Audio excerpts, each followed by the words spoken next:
আরে প্রণবদা, এটা কি ফোন গো? এটা টেকনোপ্রভা কাপ আজকে এসেছি এখানে ঐতিহাসিক রিসেপ ঘাটে। হ্যাঁ, আর কিছু ফটো তুলবো এবং কিছু ভিডিও শুট করবো। আচ্ছা আচ্ছা। তারপরে দেখবেন ব্যাটারি ব্যাকআপটা কেমন থাকে। তো আপনার কি মনে হয় ব্যাটারি ব্যাকআপ থাকবে? অবশ্যই থাকবে, নিশ্চয়ই এটা ভালো ফোন দেখছি সবাই ইউজও করছে। ঠিক আছে, তাহলে দেখা যাক, হ্যাঁ, অবশ্যই। ঠিক আছে, চ্যালেঞ্জ অ্যাকসেপ্টেড। ওকে।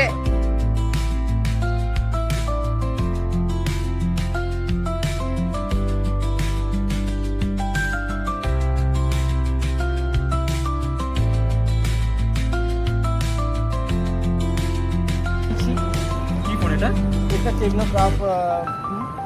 এর মধ্যে কি আছে? এর মধ্যে ব্যাটারি ব্যাকআপও ভালো আছে, ক্যামেরাও অসাধারণ আসছে। এই করছি আসলেও এসেছি, অনেকগুলো ছবি তুলেছি। হ্যাঁ, ভালো ছবি আসছে এবং ডিজাইনটাও ভালো। দেখো কেমন লাগছে। ফোনটা তো বেশ ভালো।